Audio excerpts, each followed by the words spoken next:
বলে হুজুর ছোট্ট একটা উদাহরণ দেন, কেমনে করে মালিক কথা শুনে? একটা কথা বলেই শেষ করে দেই। আমার গ্রাম সিরাজগঞ্জ, এনায়েতপুর থানা। আমার গ্রামে একটা পার্শ্ববর্তী একটা গ্রাম আছে, এই গ্রামের নাম শিবপুর। এই গ্রামে কবরস্থানে একটা লাশ আছে, সুফি আব্দুল জব্বার রহমাতুল্লাহি আলাইহি। এই আল্লাহর ওলি যেদিন ইন্তেকাল করলো, ইন্তেকালের করার দিন নিজের গোসল নিজে করছেন, নিজের কবর নিজে খনন করছেন, নিজের কবর নিজেই খনন করছেন, নিজের গোসল নিজে করছেন। আশ্চর্য হইতে পারেন, হুজুর এটা বলেন কি? নিজের গোসল কি কোনোদিন নিজে করা যায়? আর নিজের কবর কি কোনোদিন নিজে খনন করা যায়? যেদিন এই আল্লাহর ওলি ইন্তেকাল করবেন, ইন্তেকাল করার সকালবেলা ওনার বিবিকে ডাক দেয়, বিবি রে পানি উঠাও, আমি গোসল করব। উঠান ঝাড়ু দাও, ঘর পরিষ্কার করো, নতুন বিছানা পারো, নতুন বালিশটা লাগাও। কেন স্বামী আমার?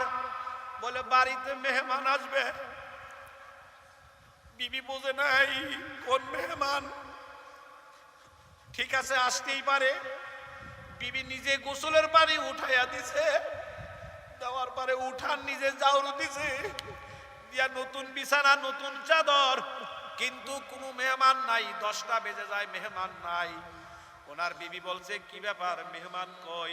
আসে না তো। বাজারে যাবা না, কিছু আনবা না? মেহমান যেহেতু আসবে।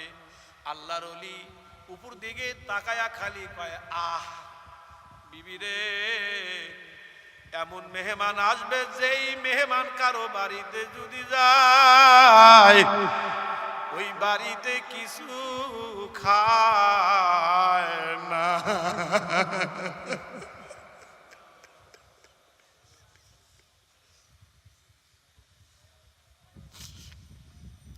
কথা শেষ। আল্লাহর বান্দা 10টার যখন পার হয়ে যায়, বলে আমাকে একটু কোদালটা দাও, কোদাল দিয়ে আমি কবরস্থানে যাব। বলে কেন আবার কবরস্থানে যাবেন কেন? বলে কাজ আছে। এখনো বলে নাই। কোদালটা নিয়ে রওনা করছে। কোদালটা নিয়ে কবরস্থানে ঢুইকা এক কোদাল অনলি খনন করছে।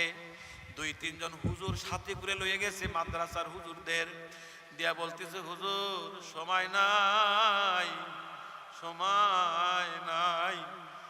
পকেট থেকে একটা সাবান বের করছে, বলে এটা আমার হালাল টাকা দিয়ে কেনা, এই সাবান দিয়ে আমাকে গোসল দিয়েন, আমি আমার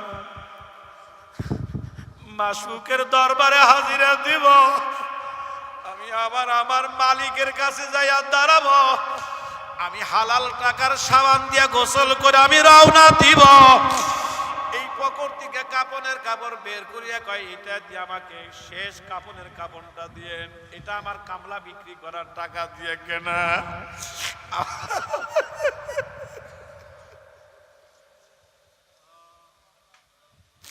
এটা আমার হালাল টাকা দিয়ে কেনা,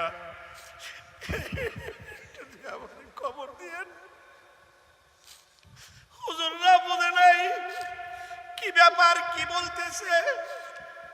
হয়তোবা কোনো দিন ইন্তেকাল করলে এই জায়গায় কবর দেওয়া লাগবে।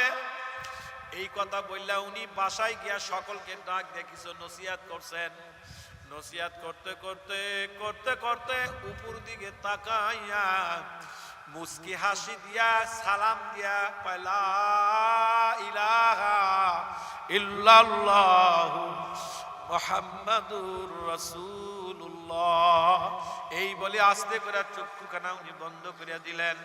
এখন কইতে পারেন বাজান কিভাবে সম্ভব? বলে গুনাহ বর্জন করলে সব সম্ভব। বলে তাকাইলে কি দেখা যায়? বলে আমার মালিক তাকানোর কথাও বলছেন, ফাইনামা তুআল্লু ফাসাম্মা ওয়াজহুল্লাহ। আল্লাহু আকবার বলেন।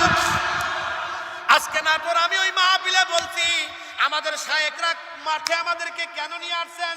বলে আমাদের কাজ শুধু একা না, আমাদের কাজ আর একটা আছে। বলে কি? বলে আমাদের কাজ হলো দেখা দেখি। আল্লাহু আকবার বলে না? কারে কই আর কারে বুঝাই? আল্লাহু আকবার, আল্লাহু আকবার, আল্লাহু আকবার, আল্লাহু আকবার। আল্লাহু আকবার। আল্লাহ পাক আমাদের তৌফিক দিন। বাজান, সংক্ষিপ্ত কথা আমার শেষ এটাই, গুনাহ বর্জন করব, আল্লাহর ওলিদের সহবতে যাব, আল্লাহর জমিনে আল্লাহর দ্বীন প্রতিষ্ঠার চেষ্টা করব। 3 আমলের বিনিময়ে লাআল্লাকুম তুফলিহুন, আল্লাহ আমাদেরকে সফলতা দান করবে। এই 3টা আমল কি আমরা করতে রাজি আছি ইনশাআল্লাহ? বলেন ইনশাআল্লাহ। হাত নামান। সর্বশেষে দাওয়াত আপনাদেরকে ইনশাআল্লাহ আগামীতে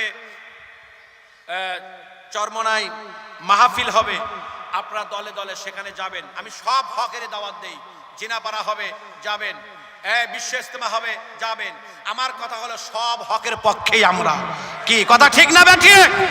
সম্মানিত সুধী, আর আপনাদেরকে আরেকটা দাওয়াত দিচ্ছি, ইনশাআল্লাহ আগামী দিনে পীর সাহেব চরমনায় হযরতের হাতকে শক্তিশালী করে ইসলামী আন্দোলনে শরীক হওয়ার উদাত্ত আহ্বান আপনাদেরকে জানিয়ে